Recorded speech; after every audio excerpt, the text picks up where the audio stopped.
Samali, and I'm the founder of the Human Leadership Lab, and I'd like to officially welcome you to our conversation today with Alex Budak. Alex is joining us to talk all about his new book, Becoming a Changemaker, which we can see beautifully displayed just behind him.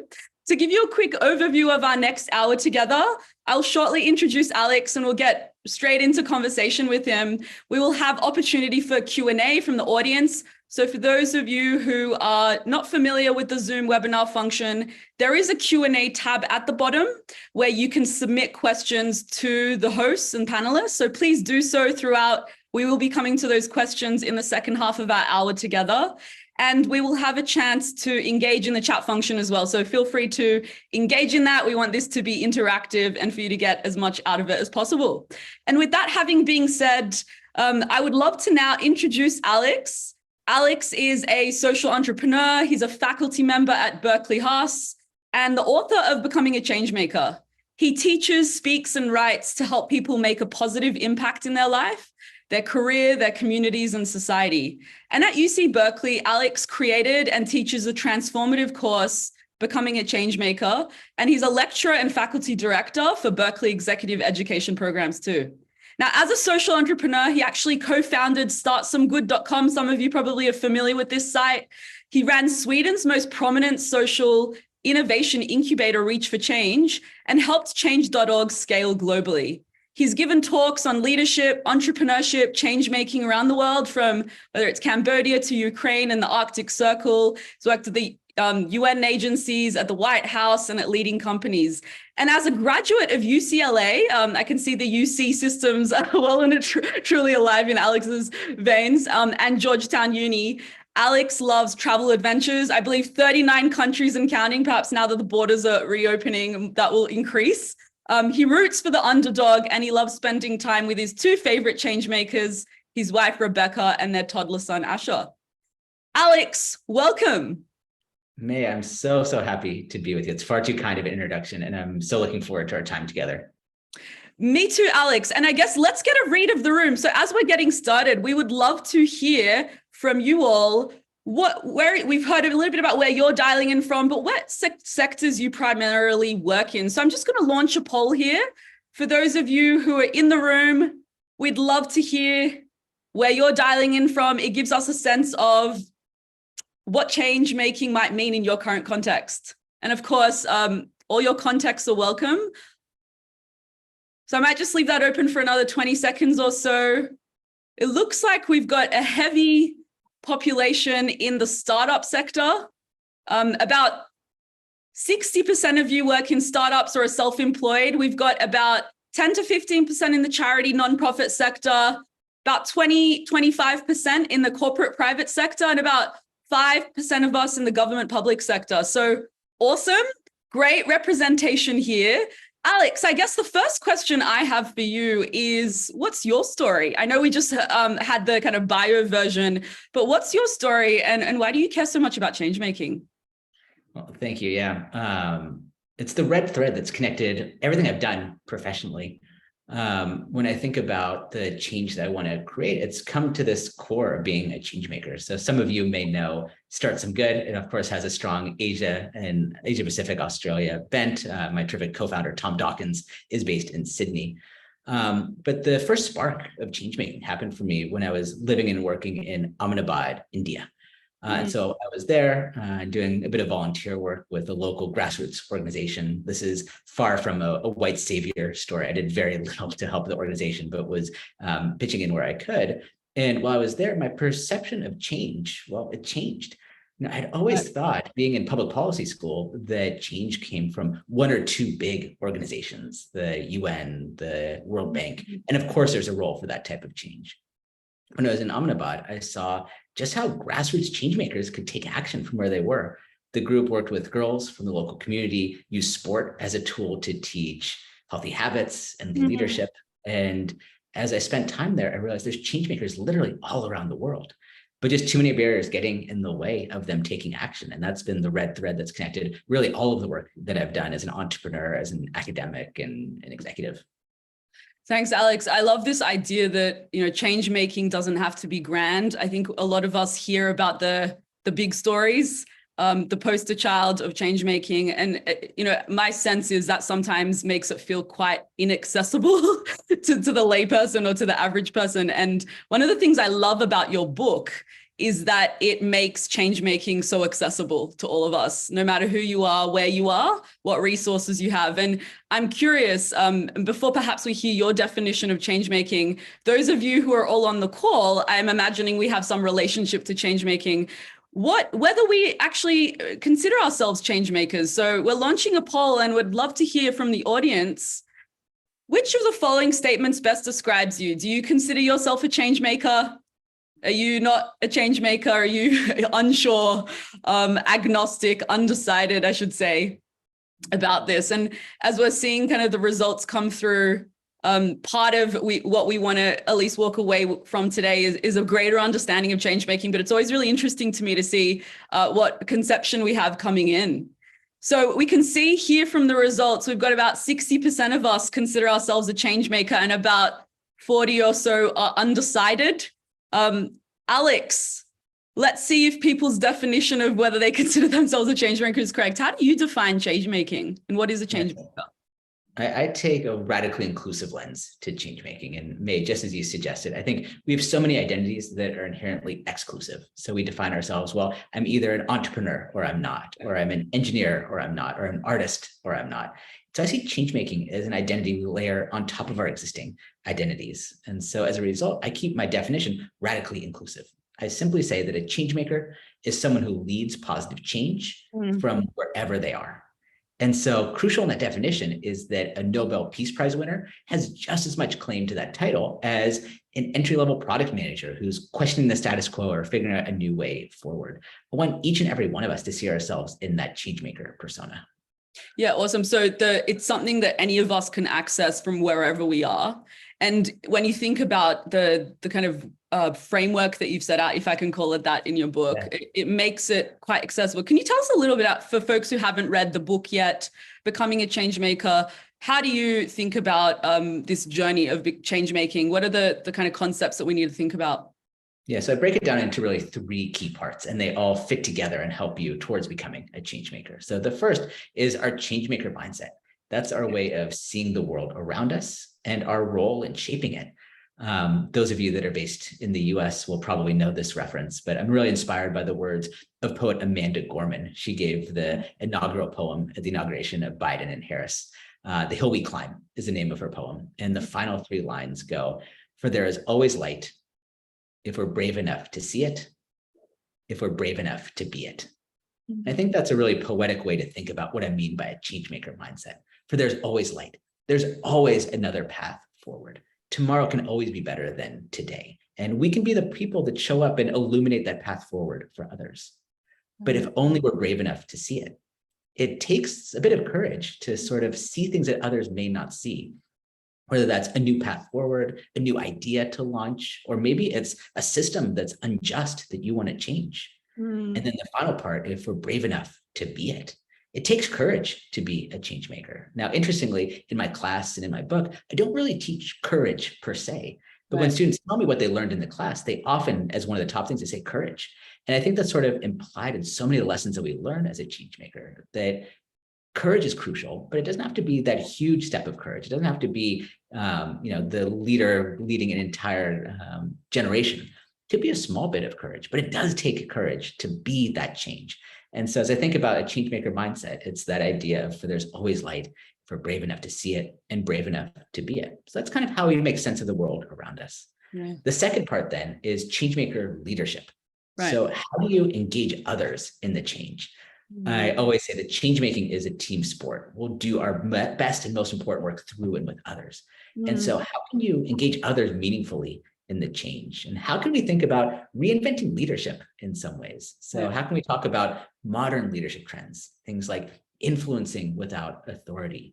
How can we think about coming up with a vision for change and engaging others to be part of it with you? And how can we make leadership something that all of us do and act, not just a title as a leader? And then the third part, which of course feeds off of the first 2, is change maker action. It's change making, it's not change thinking. And so having that bias towards action, that sense of agency, and being able to take those crucial, often challenging, but crucial first steps of change. And so together, it changes the way you see yourself, the world around you, how you gauge others in the change, and then how you take action in support of that change.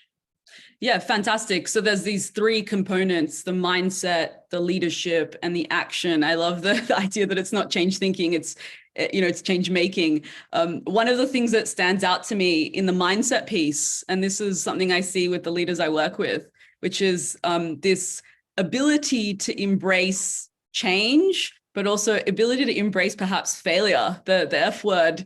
One of the things that I loved about your book, I believe if we hang out long enough at UC Berkeley, folks, we will hear Alex affectionately referred to as the failure professor. And I would love to hear more about how you came to be known as the failure professor and the role that really failure plays in change making. Yeah, it's a title that I wear with honor, I have to say. Yes, get your badge.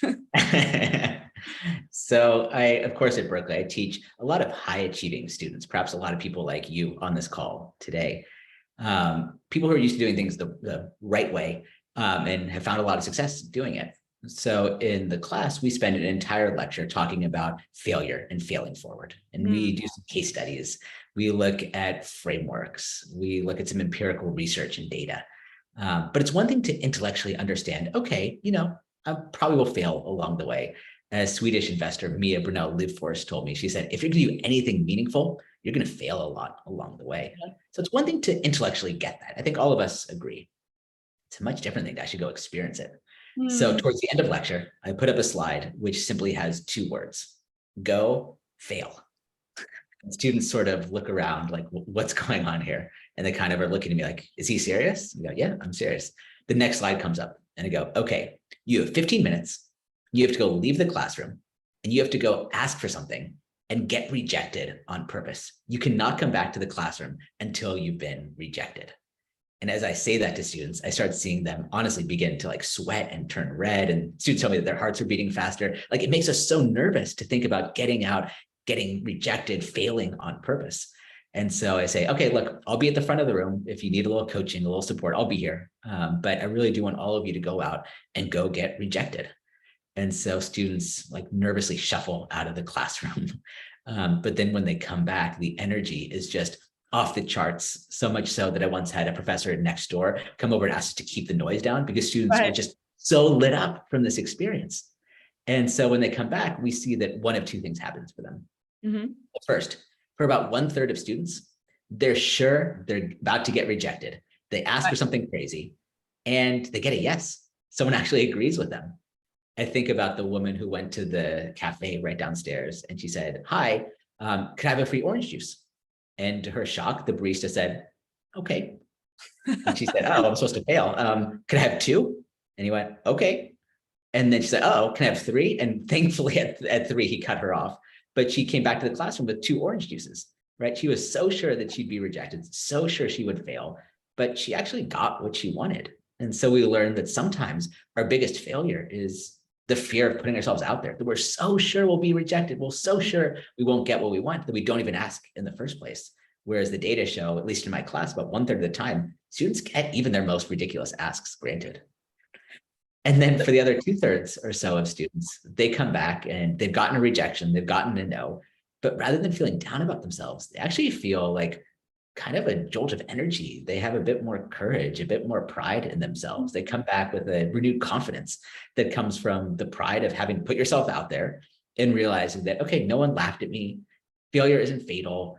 I'm going to come back and I've maybe got a great story to tell and I can get even better at my failure. So this is the first failure, the first rejection, and they get even bigger and more interesting as time goes along. So yeah, what I'm hearing is also that essentially you're building a failure muscle. You're ability to withstand failure. And I mean, the word failure gets thrown around a lot.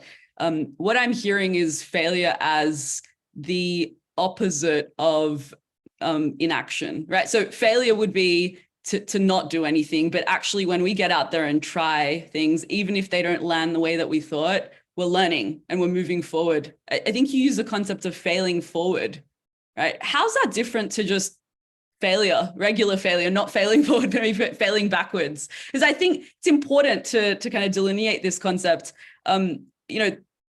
is every kind of failure equal? Is it the same to forget to do something or dishonor your word and that you failed versus not getting what you asked for, not putting yourself out there? That's such a good question.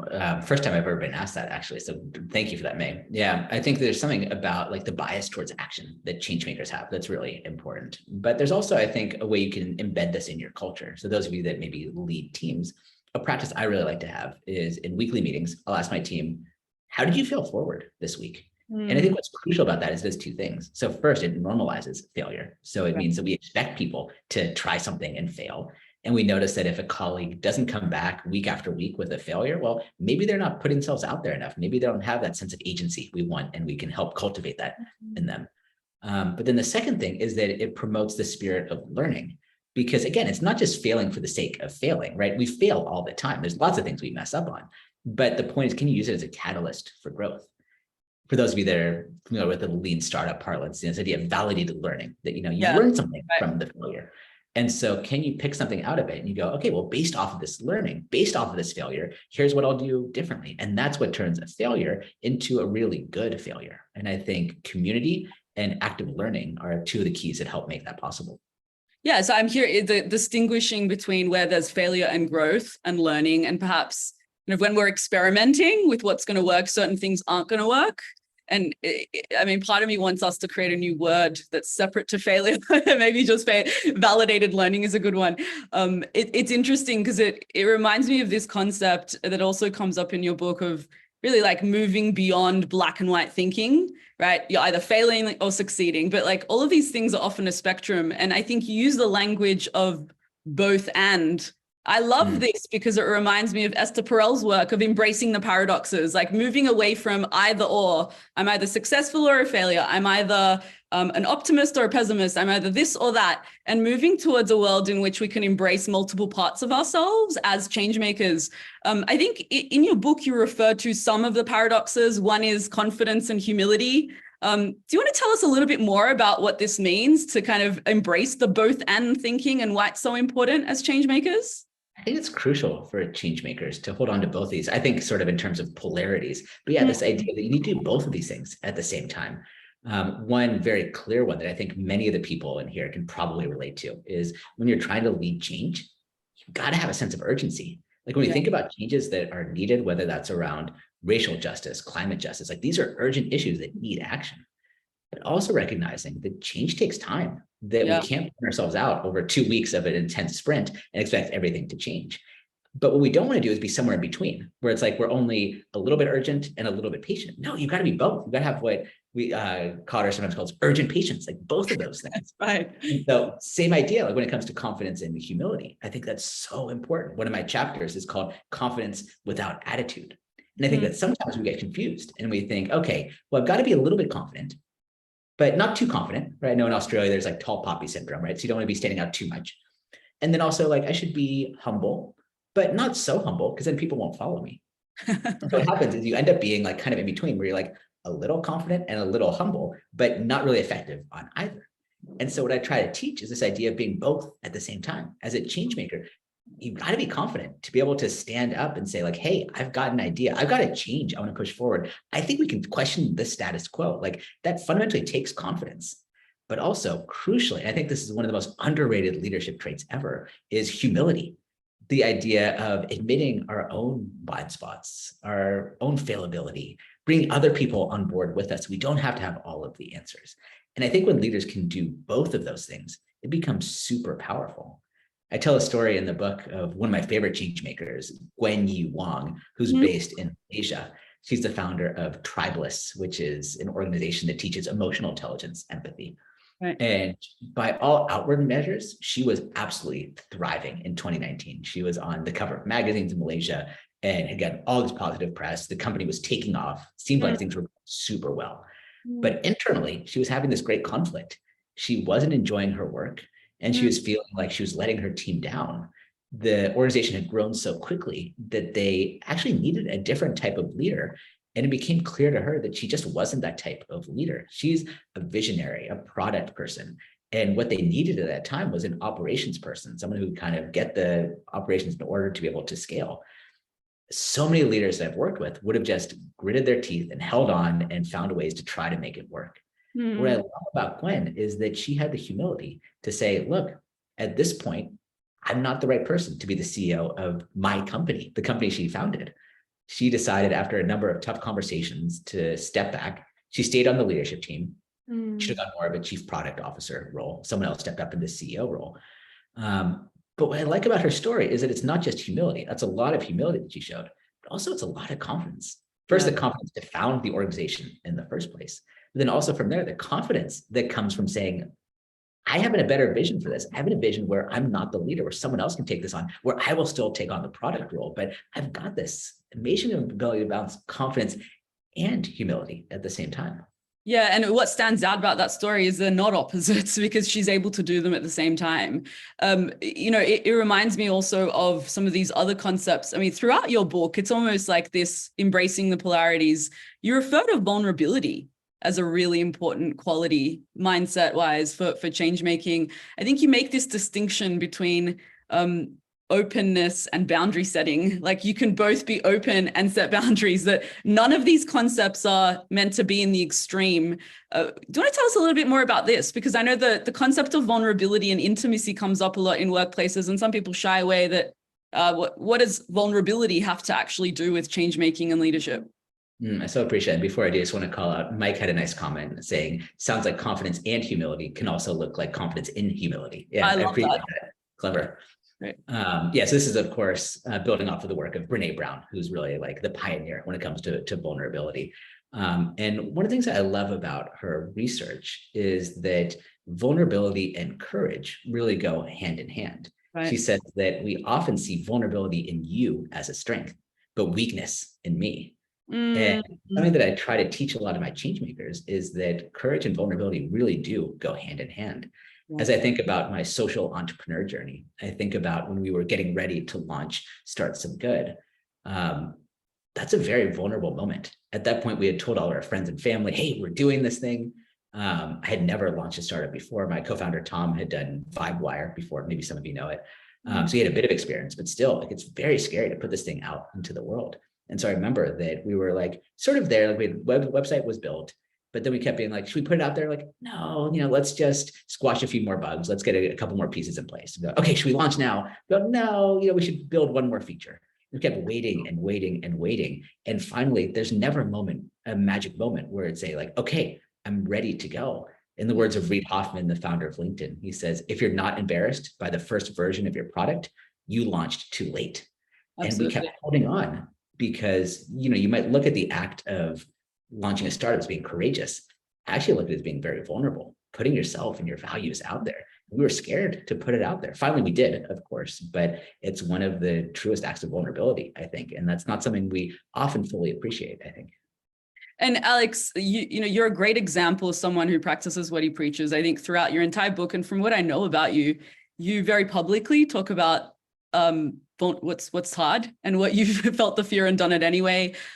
You talk about your failures, whether it's applying to get into Berkeley every 7 years, is it, and failing, and so openly sharing that and the growth and learning that comes from that. It maybe that you were destined to do that, for that to happen, so that you could wear the badge of honor with the failure professor. But there's this idea of putting who we are out there, and when we're thinking about kind of change making, there's this focus often on the individual. I mean, let's be real. When we talk about leadership, entrepreneurship, there's this glorification, particularly in some of these Western cultures, around the individuals, the all-knowing, the all-wise, and perhaps like moving into ego territory a lot of the time.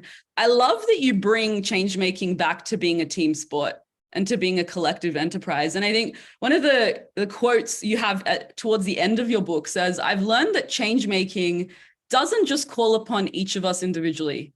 It invites all of us collectively. It's a cumulative endeavor.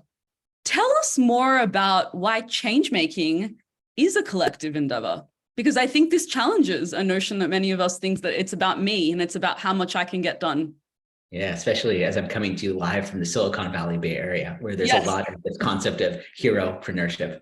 I had a guest speaker come to speak to my class at Berkeley, Sid Espinoza. He's the first ever Latino mayor of Palo Alto, California. At the time, he was VP of philanthropy at Microsoft. He's currently head of social impact at GitHub. And a student asked him a question, which was basically around climate. They said, look, I really want to fight climate change, but it feels like I could never do it myself. Like, is it even worth trying to solve it? And his response was really powerful. He said, we've got to stop thinking about change as an individual sprint. That's how we often do. Instead, we've got to start thinking of it as a relay race, that our job is to pick up the baton from those who have come before us. And then in the 1, 10, 20, 40, 50 years we'll be working on it, our job is to advance the baton as much as we possibly can. And then when the time comes for us to hand the baton off to the next generation, to become good stewards, to find ways to make sure that we're good mentors and supporters and set others up for success. We've got to stop measuring change in terms of what we individually did, but instead what we collectively can do. I quote in the book from this paper I love, which is called The Most Impactful Leaders You've Never Heard of in Stanford's Social Innovation Review. And one of the things I talk about is becoming a network-based leader, which is where you start seeing yourself as a node, not a hub. Right. So hubs want to be the center of all the activity and have everything run through them. Whereas a node is thinking, how can I fit into this larger system? Who else is working on climate in an interesting way? How can I complement that? Is there a model that's working really well in New Zealand that I could then bring to California?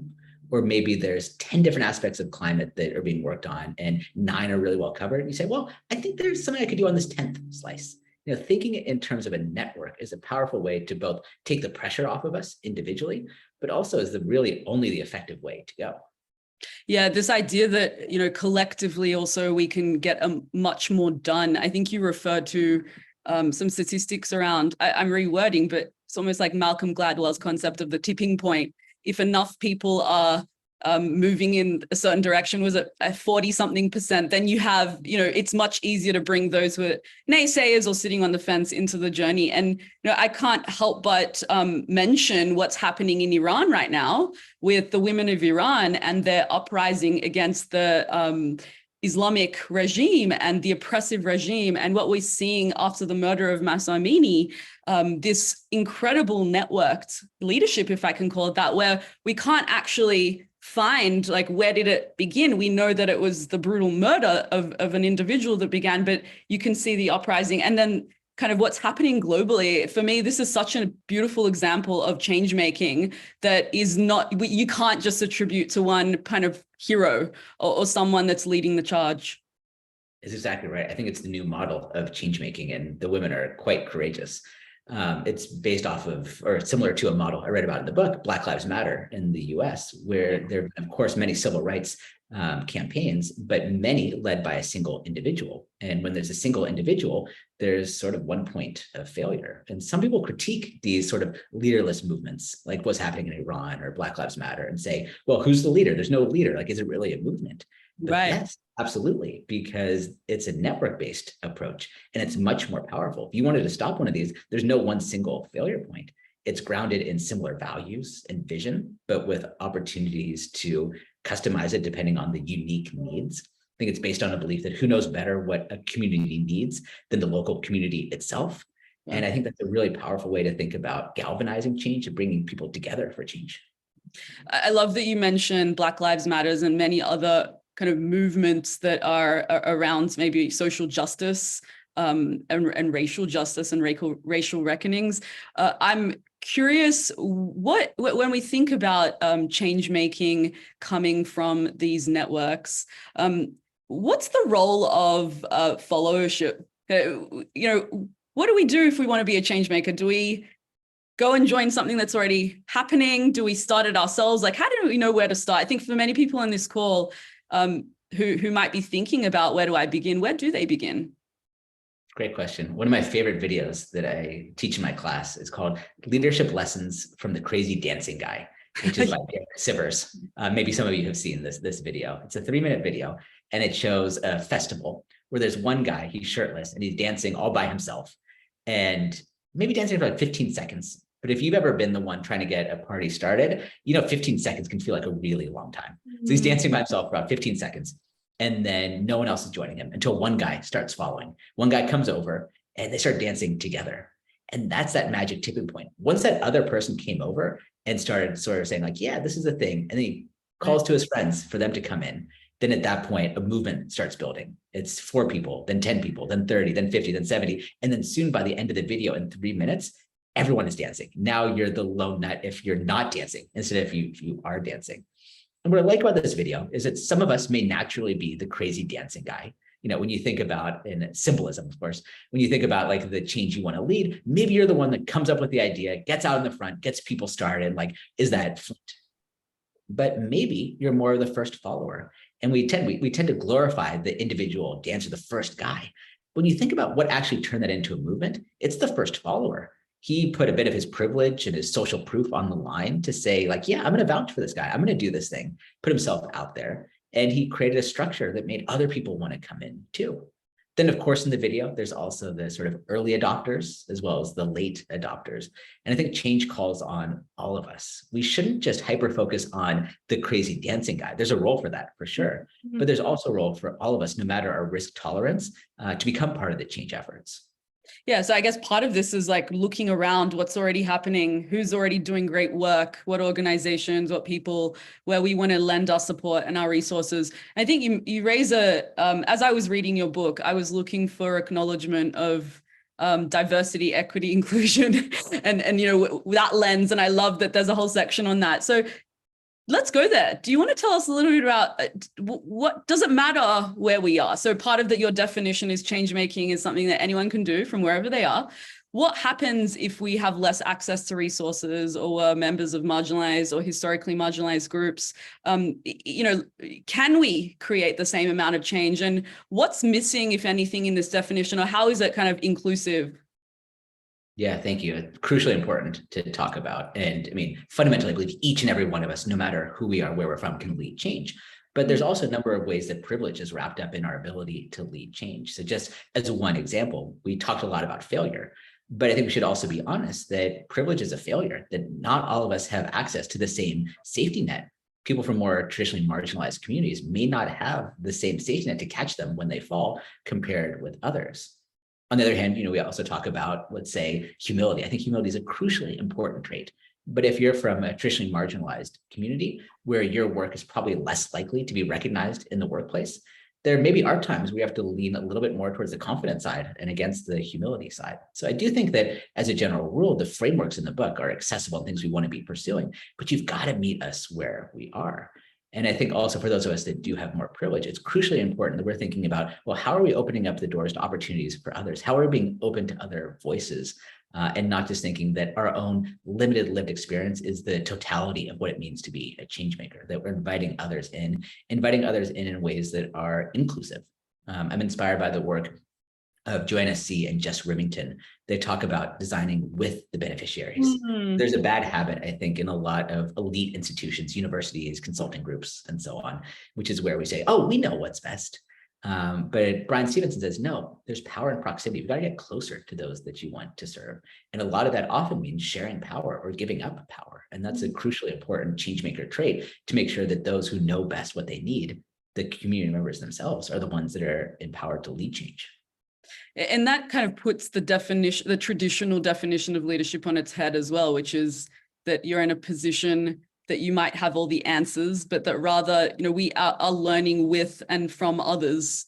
Now, one of the things that you also kind of put on its head is this idea of leadership not being a title, that leadership is an act. I often refer to leadership as a verb, not a noun. It's something you do, not something you are. Where does this fit in? And I think this is really relevant for many of us on the call, which is that a lot of us perhaps are not CEOs of a company. Perhaps don't have that shiny title, and perhaps we do. But where can we start where we are? And how do we start to operationalize leadership as if it's something that we can do no matter where we are? Yeah, so important. So I think business schools, of which I'm part of, I think we do a disservice in how we often teach leadership, where we talk about the CEO is the leader, the executive director is the leader, and everyone else is a follower. And so in the book, I try to completely change that in the chapter called micro leadership. So it's a new concept we put forward, which is a new way about thinking about leadership. So yeah, May, I agree. I think that while leaders might be scarce, maybe there's only one CEO or only 5 executive vice presidents in a company, I think leadership is abundant. The opportunity for us to practice that verb of leadership that's equally accessible to all of us. Now, again, let's take into account some of those power hierarchies, because not all of us may have that same power to affect change. So instead, let's break change and leadership down into its smallest meaningful unit, which I call a leadership moment. Right. The idea here is that we have these leadership moments that appear around us dozens of times per day. Small little moments, small little chances where you can step up, seize the opportunity, and meaningfully serve others. What does it look like? Maybe it's during a meeting, you notice that one of your colleagues who's been quiet, hasn't spoken, and you say, hey, no pressure, but would you like to share your opinion here?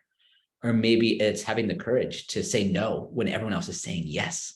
Absolutely. Or maybe it's being willing to stay late to help clean up on your teammate's first event she's ever planned, right? There's all these tiny little moments. And what I love about micro leadership is that they're small. And so you'll never go too far pursuing just one of these at a time. And they appear before us dozens of times per day. I hope those of us on the call that you'll pay attention to this today, and you'll see how many moments are there where I could step up and practice leadership. You don't need to wait for authority. You don't need to wait for permission. You can seize those moments.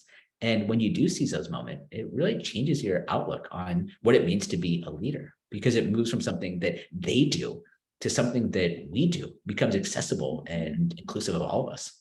I think your point around micro leadership is getting some praise in the chat as well. It is certainly makes it an accessible thing that we can do no matter where you are. I know that for myself, growing up, it was always the perception that you had to work at a particular organization in a particular role or have a particular degree, and then life happens, you get fired. You think, how am I going to make change now without that official job title? So this idea of the micro moments, the being present in the moment, noticing the opportunities is really empowering. I know for many of us, we haven't been around necessarily good examples of leadership. And for many of us, perhaps we care about change making because we're so burned by leadership, or the lack of leadership, but kind of disguised as leadership, so positions of authority. I loved one of the studies that you did, or the questions that you asked. Can you tell us a little bit more about how experiencing bad or terrible relational leadership actually can be something that we can put in our armor and move forward with? Yeah, I love that. This is another one of those sort of changemaker paradoxes. So when I first joined UC Berkeley, it was to lead up a new leadership center at the business school. And it was like a dream come true job for me. And one of the best parts is that as like a leadership nerd myself, I got to reach out to all these leaders who inspired me and I'd send them notes and say, hey, do you want to grab coffee? And quite honestly, if it were just Alex reaching out, they would ignore the email. But because it was on behalf of a university, they said, yeah, sure, let's have a coffee. So I had coffees with these people and asked them all of my curious leadership questions. And one of the questions I loved asking was, how did you develop your own model of leadership? Right? These are all people whose leadership I admired. And so I was curious, like, how did people come up with that? And the number one answer, like by far, maybe 2/3 of people, the number one answer was that they themselves had experienced what they termed bad leadership. And they decided in that moment to do the opposite. And what a powerful changemaker reframe. So this idea that, well, just because you experienced a leader who was entitled and arrogant and selfish doesn't mean that you have to follow their footsteps. No, in fact, you could do the opposite, because you viscerally felt what it's like to be working under that type of leader, and you consciously make the decision to do the opposite. A framework I love to teach is this idea of be the blank you wish you had, be the teacher you wish you had, be the friend you wish you had, be the parent you wish you had, be the leader you wish you had. And we can actually learn a lot from our bad leadership moments, our bad leadership experiences, because it can inform the type of leader we don't want to be and then become the opposite. That's so powerful. We don't have to wait to have been exposed to the perfect style of leadership or the most incredible and inspiring change maker, that we can start despite, or maybe because we've seen the opposite. And I want to kind of set that challenge for everyone on the call. Like, what have we learned about what doesn't work, and how can those lessons actually give us fuel? Now we're going to slowly move into audience Q&A. So for those of you who have questions, please feel free to drop them kind of in the chat or in the Q&A function. As we're heading there, one kind of last question before we get to the audience's questions, which is, Alex, in terms of for you, what do you find is the biggest myth around change making that if we could walk away with one shift in our insights or in our ways of thinking, what is that? That you've got to wait till you're ready. That there's this like magic moment that comes where you're like, okay, cool, I'm ready to be a change maker now. Coming as someone who considers himself a change maker and someone who's worked with thousands of change makers, that moment honestly never comes. We're always questioning ourselves, right? We always feel that. But can you feel that uncertainty and still decide to take action? Don't wait for anyone else to give you permission, or even yourself. Honestly, sometimes you'll just keep waiting and waiting. And sometimes you just got to start taking action, believe that you can be a change maker. So if there's one thing that each of you can do now, about 60% of the people joining, they already self-identify as a change maker. So I hope that this has given you tools to become more effective. And for the 40% that thought, well, maybe I'm not, I would love as a challenge that perhaps as you leave this, you give yourself that permission and say, yeah, I can be a change maker. Maybe I don't have it all figured out. Maybe I don't know exactly the change that I'll lead, but I certainly can be a change maker. And I hope that you'll see that in yourself.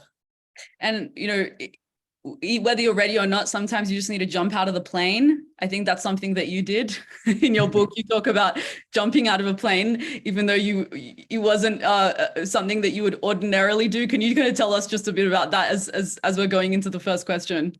Yeah, it's one of the things to absolutely not do. So those of you that may know this, I used a Groupon. So that's kind of like a discount coupon to go skydiving. And in retrospect, that's about the last thing one should ever use a discount on. Like, please go pay full price for your skydiving. But I was a early scrappy entrepreneur, didn't have a lot of money. I wanted to go skydiving. So we went skydiving and I thought we would have like military grade planes. Nope, these like tiny, like rinky dink planes. So much so that they actually torn out all of the seats and there was only one seat, which was for the pilot. I thought we would be like on like at least a normal airport. Nope, it was more of like a grassy field just outside of Washington, DC.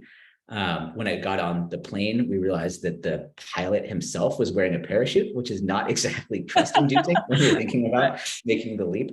But a bit like that idea of jumping out of the plane, same thing with change making. Rachel Botsman is a scholar at University of Oxford, and she talks about, she's kind of the leading scholar on trust. And she says that trust is a comfortable relationship with the unknown. What I love about that is that those of us that are more analytically minded, we want to try to make these like totally rational calculations of like, well, beep, boop, boop, boop, boop, this is why I should do this. But honestly, sometimes you just got to take that leap and trust yourself that you can't know exactly what will come. And just like when you jump out of the plane, there's no guarantee. And I certainly, again, would not put those risks on the line again, doing a Groupon-based skydiving. But it's sometimes taking that leap and trusting that you'll figure it out as you go. Yeah, just as Alex is jumping out of a plane. I mean, Poppy's great point around, we don't have to wait till that we feel like we're ready for that next job. You can apply, you can move forward, take that step forward. This bias towards action is a question that is raised by Mike. Mike actually wants us to, would love for you to share this idea of if we're meant to be action oriented, how do you actually temper an inclination towards that sense of agency with the reality that there are many things in our lives that are really out of our control? I mean, the last couple of years in living on planet Earth has certainly shown us that. For sure. There's a lot that we can't control.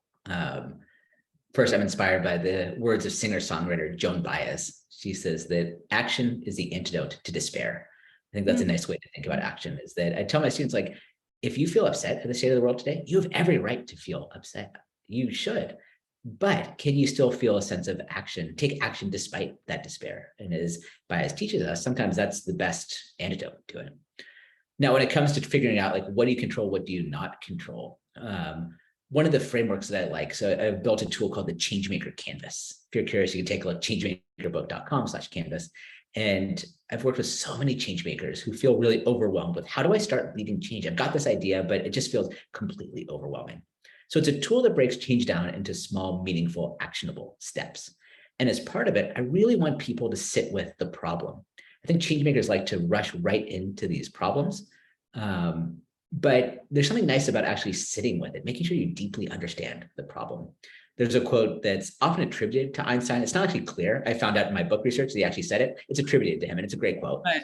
But it says, if I had an hour to solve a problem, I'd spend 55 minutes thinking about the problem and 5 minutes thinking about the solution.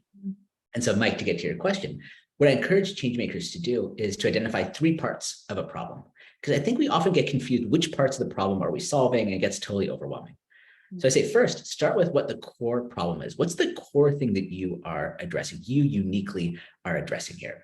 Mental health in my company, or recycling campaigns in my jurisdiction, whatever it is, like make it really clear, what's that core problem? Then from there, you identify, well, what are the consequences? If we don't take action, if we don't solve this problem, what are the things that will happen 1, 3, 5, 10 years from now? And it could be on both an individual level, also on a societal level. What happens if we don't take action? And identifying that helps us understand, like, are we actually having the impact that we want? In a couple of years, we solve this problem. Ideally, those consequences shouldn't come. But then the third part, where it gets really interesting, and honestly, one of the big challenges, is to identify the root causes. So go deep. So to try to understand, well, what are the underlying historical, cultural, economic, political, technological things that led to this problem in the first place? Now, in most cases, these are going to be a bit outside of our control, probably things we can't take action on right away. We should at least identify them. And the better clarity we have on them, it also gives us a sense of how we might think about systems change as we go along. It's probably not realistic to change systems within the first year of operations, but can you sort of balance both of those, the core problem, the urgent thing, and then also the thing that's a bit down the line, which is a way of thinking about, how do I make sure that it's not just putting a Band-Aid on a cut, but instead making sure that no one gets cut in the first place. And so perhaps that framework of those three things can help us understand what's in our control, what's outside of our control, and still find reason to take action when we identify that core problem.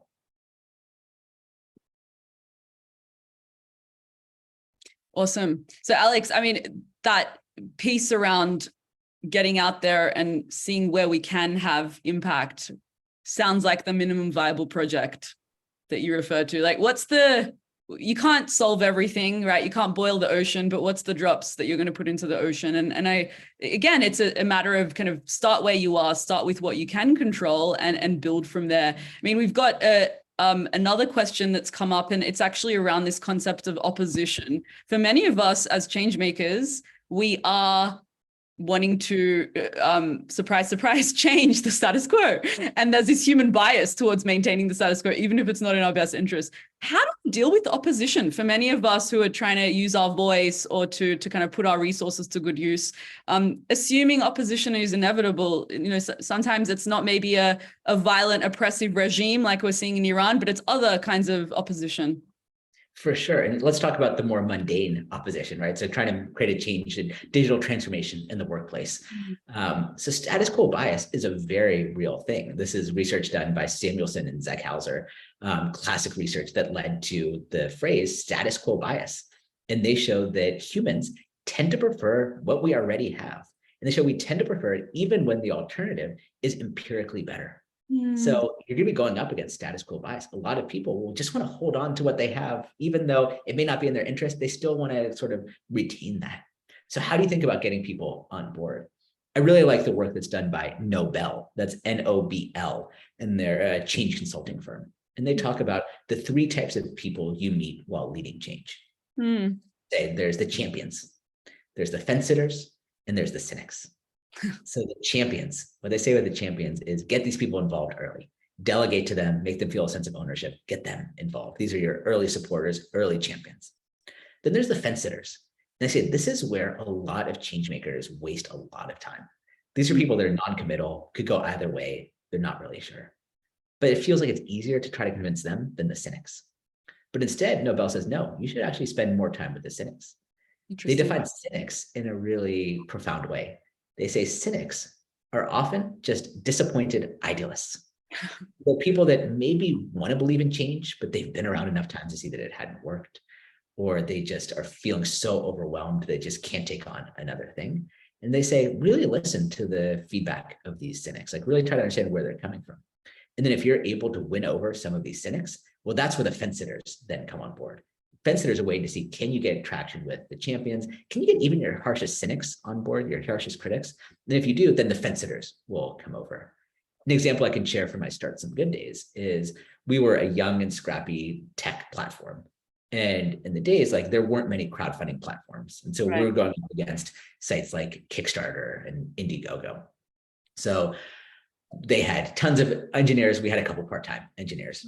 And I would get these emails from users who were so upset at our tech platform. And like, it honestly shocked me sometimes, like how someone could care so much about a missing feature.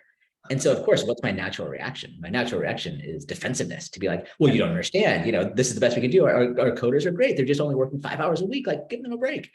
But instead, what I learned is to see them as disappointed idealists, that they believe so strongly in our platform. They believe so strongly in our mission and our vision. They wanted us to succeed. And they're just really bummed that they couldn't do this thing they wanted or didn't have this feature that they wanted. And so I started actively listening to them and making a point of having conversations with them, inviting them to chats, try to understand their perspective. And then I'd make a point, if and when we got that feature shipped, which would take longer perhaps than Kickstarter would. But once we got that shipped, I'd send them a note and thank them for their feedback, ask them to beta test. And then what we found is that some of those harshest cynics, the harshest critics, actually came on board as some of our strongest champions. Not overnight, of course, but they eventually did. And so I find that framework helpful to think about engaging the 3 different types in different ways. Yeah, so our cynics can actually be really powerful allies in the end. I can't help but think it's because they actually care. It's like, apathy is the biggest enemy, isn't it? Not someone that cares or doesn't care, because if someone is caring enough to hate it or to be a vocal opponent, often there's a vested interest there. So it's a great reminder. And Poppy has this kind of question that follows on from it: is status quo bias actually driven by conformity bias, our desire to be like everyone else or to fit in? Yeah, I see them. And again, I'm not like a PhD in psychology, but I teach both of those in the same lecture and in the same chapter in the book. And I think they're related, but not the same. So we often think about Ash's famous conformity experiment, which was done at Swarthmore College in the 1950s. And so what he did there is he had people come into an experiment where there were people in on the experiment, and they would have a very simple answer. It'd be something like, look at these 3 lines and tell me which line is the same length. And it's very obvious what the right answer is. They'd have the Confederates go in and purposely answer the wrong answer and then see what the experimentee did. What we found is that way, way, way more people than we think would actually conform. And so there's so much pressure that we face to conform. Now, I think in terms of like how to think about the two, questioning that there's the status quo bias is sort of about retaining what we already have, whereas the conformity bias is what holds us back from being the one that stands up to take action, to sort of be like, well, there's this system that I see and it feels really unjust, but I don't know, that's just how the company works. So I guess that's how it's meant to be. But I think that's where we need to overcome the conformity bias and be like, yeah, it's unjust and I'm gonna have a sense of agency. I'm gonna do something about it. Just because everyone else has accepted it doesn't mean that that's how it should be. And so that helps inform how and when we should take action. Incredible. We've got probably time for one more question before we wrap up with a lightning round and wrap up. But we've got a question here from Kirsty around what was the most interesting example you've seen in the Changemaker of the Week assignment, I believe you give your students, and why? And do you see kind of typical types of change makers people come up with for this assignment? What do people usually associate with change making? I love the diversity. That's why I do this assignment. So I have every semester, each student chooses one change maker who inspires them, and they have to make the case to the class how this person embodies the concepts we've talked about in class. So a couple interesting things. First, there's only one change maker who's been selected by every single class I've ever taught. That person, Yvon Chouinard, the founder of Patagonia. Of course. So he's the one that's always come up, not Steve Jobs or Elon Musk. I think it's kind of cool. He's the one that's— And Alex, we should mention that this is your class has been around for a few years, not just in September this year. Yvon Chouinard even was more in the news for giving away his stake in his company.